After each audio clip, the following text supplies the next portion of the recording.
So right now, Russia's Vladimir Putin is on a two-day state visit in New Delhi, India. And this is crucial for many reasons, as it tells us far more about the shifting global order than any headline will acknowledge. You see, Vladimir Putin is arriving in India, and it's not just a standard greeting, it's a red carpet welcome, a 21-gun salute, a private personal holding by Narendra Modi. So it's more than a ceremonial visit, it's a signal, a reminder, and for some, a warning. Putin is promising, for example, uninterrupted energy supplies, Modi, strategic partnership, and for both men, quiet reassurance of the others despite what the United States, especially under Trump, would like to constrain or ideally prevent. So in this video, I wanted to unpack what's actually happening in New Delhi right now, why India is deepening its cooperation with Moscow despite these deal attempts with Washington or pushback by Europe, and what this means for Ukraine, for Europe, for the US, and also the balance of power in Asia with the infamous, of course, China. This is The Global Gambit. How's it going, everyone? Welcome back to the channel, where if you're new here, we focus on the intersection of geopolitics, international relations, and economic statecraft, with emphasis on the Russia-Ukraine war most of the time. But it is incredibly important, and I think a disservice if you weren't to look at the global south, Africa, Southeast Asia, South America, and in this case, India, but specifically its relationship to Russia. To understand this, of course, I will get into some historical context, but before that, a question to you. What do you make of the relationship between these two countries? Many of you who watch are from India, some of you are not, and therefore there's going to be a division in terms of whether you support Putin's visit or the acceptance of India of Putin. Let me know in the comments below. Now, to understand the relationship between these two, you have to consider the history, because Russia's ties with India go back a long way, beyond the Cold War, when New Delhi adopted a policy of non-alignment or strategic autonomy. And that said, though, leaned heavily towards the Soviet Union, specifically for military hardware, technological and diplomatic support. In 1971, the Indo-Soviet Treaty of Peace, friendship and cooperation became the backbone of this relationship. Moscow was India's strongest supporter during the Bangladesh Liberation War, and the USSR became India's largest weapons supplier, anchoring decades of defense interoperability during its skirmishes with, say, China. Russia has backed India on contentious issues at the UN multiple times, when Western governments were far more hesitant or even critical of New Delhi. Even after the Soviet collapse, Russia remained India's primary arms partner, supplying aircraft, tanks, helicopters, missiles, and submarines. And so this legacy matters. It's pivotal today, and why India will not simply pivot away despite pressure from Washington or Brussels. And it is why Putin's arrival in New Delhi right now isn't a ceremony. It's a reminder of how relationships are built over decades, and how regardless of what your values or preferences, pragmatism and materials speak. The symbolism, therefore, is important, but in the context of everything else. Modi greets him personally at the airport, a gesture India reserves for very few leaders. A convoy, an honor guard, a lavish dinner are all as well there. Publicly, the two leaders embrace with energy, defiance, and privately they discuss these consequential developments. Most particularly, I want to focus on India's role as Russia's economic lifeline. Since 2022, India has been one of Russia's most important energy customers. 36% of India's crude oil last year came from Russia. Bilateral trade hit $869 billion, 6 times pre-pandemic levels. And Indian exports were only about $4.8 billion. Yet India has recently reduced purchases under sanctions and tariff pressure from the Trump administration, therefore demonstrating that Putin has had to make a concerted effort to go to New Delhi to ensure that there is uninterrupted shipments, as he put it. For Modi, this is invaluable leverage, given the fact that Russia has usually been the more senior or held more of the power in this bilateral relationship.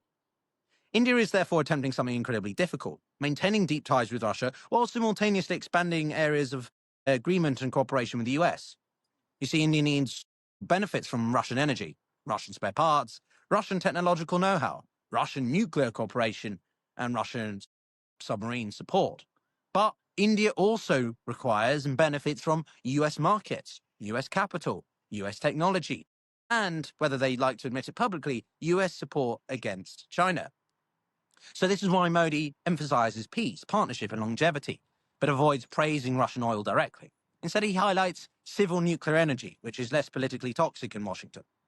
India's diplomatic worldview is quite simple. Stability comes from multiple partnerships, not dependency on one. The cornerstone of strategic autonomy. We will not be dictated to by external parties, especially the West and the colonial remnants, on how we conduct our new and independent foreign policy. Now, keep in mind also over this year, Trump has raised US tariffs across the world, but especially on Indian goods, to 50%, explicitly punishing New Delhi for buying Russian crude. He believes this pressure will force India to break from Moscow. But India has illustrated that they see US policies cynical, unpredictable, and increasingly punitive. Conversely, in Russia, their view is that it's consistent, albeit perhaps relatively weakened. This perception, therefore, shapes behavior far more than any Washington or government statement. Now, on the defense side, it's important to note as well, because Russia used to supply 76% of India's weapons. Today, that's only 36%. India has diversified from France, Israel, the US, and is rapidly building in-house capacity. So why maintain close cooperation with Moscow? Because Russia still offers something the West will not: full technological transfer. The joint statement confirms a major shift that they released just yesterday: joint R&D, co-production on advanced defense systems, joint manufacturing of components, and potential export to third countries. For India, this is sovereignty. For Russia, a much-needed lifeline, and for Washington or other onlookers, a complication, and an awkward one, difficult to navigate. At the center of this is that India has finalized a $2 billion deal to lease a nuclear-powered attack submarine from Russia, one of the most sensitive capabilities any country can have. India has submarines, but not nuclear-capable ones. So it matters because nuclear subs can stay submerged for longer. They provide major deterrence advantages, and only a handful of nations actually have this. India is building its own fleet, but needs Russian training and expertise. Something that Russia still holds is a degree of human capital that even the Chinese don't in advanced military hardware. The vessel cannot be used in active conflict. It is for training and capability development. But it anchors defense ties at a moment when Washington is pressuring India to pivot away in an absolute sense, not just in one area.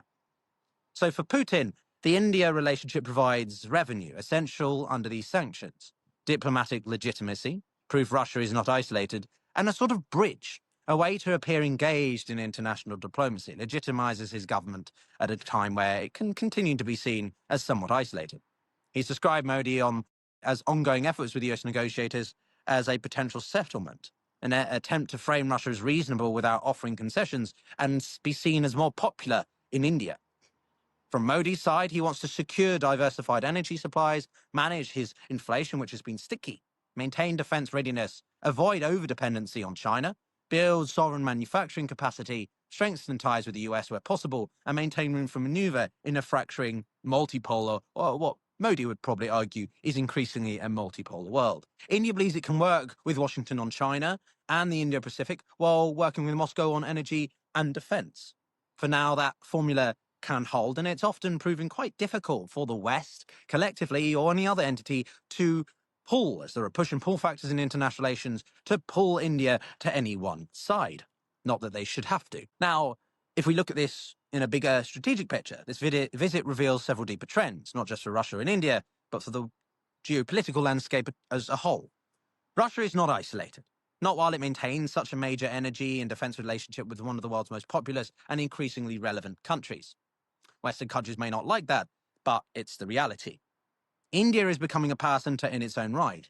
For a long time, people have questioned whether India would be another major player, but it's often lagged behind as a junior partner of sort of many blocks.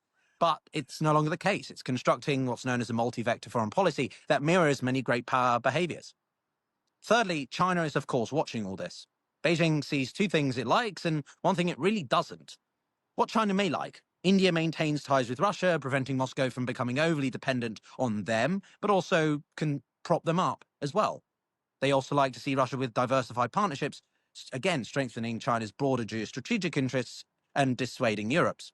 But what China doesn't like? A growing, confident, autonomous India directly on their border with submarines, critical minerals, and advanced tech, and a more cushy relationship with the US. Again, all relative. A Russia that transfers sensitive systems to India, therefore, potentially balancing China's naval advantage, is going to put a fly in the ointment of the Sino-Russo relationship. I.e., this visit keeps Russia from falling fully into China's orbit, whilst simultaneously strengthening India's capacity to compete with China and alienating Beijing to Moscow in some ways. The complexities of geopolitics. For Washington, it wants India as the cornerstone of its Indo-Pacific strategy. but the US also wants to reduce Russian revenue. These two goals are incompatible. Tariffs and sanctions irritate India, but they do not change its structural imperatives. Instead, overusing risks pushing New Delhi towards greater autonomy or quiet resistance, and as we've seen, some humoring of relations with China. Europe, for its part, views the war in Ukraine as the central organizing principle of its approach to international affairs. India views the rise of China, energy security, and long-term economic growth as its core organizing principles. These are not necessarily contradictory, but they, of course, are not aligned and identical. Any attempt to shift India's priorities that replicate those of Europe is not going to happen. India purchases help stabilize Russian revenues, and India is not going to suddenly shift away from this because Europe requests it. Westerners have to understand that India is focused on its near abroad, much like every country is. And so, therefore, they have to strike a balance between what is pragmatically feasible and what is ideologically or values-based acceptable. All of this in mind, therefore, what happens next? 3 tests will determine where this relationship goes, and each involves the US or China in some way. 1, US tariff escalation.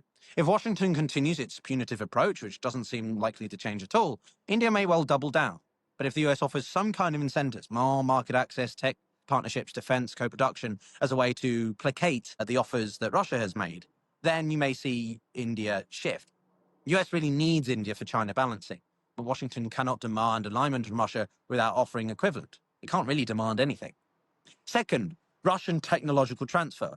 Especially in these naval and missile domains, if Russia continues to expand cooperation and find more ways to integrate its trade and allegiance with India, then this is going to be a huge impact for the Indo-Pacific balance.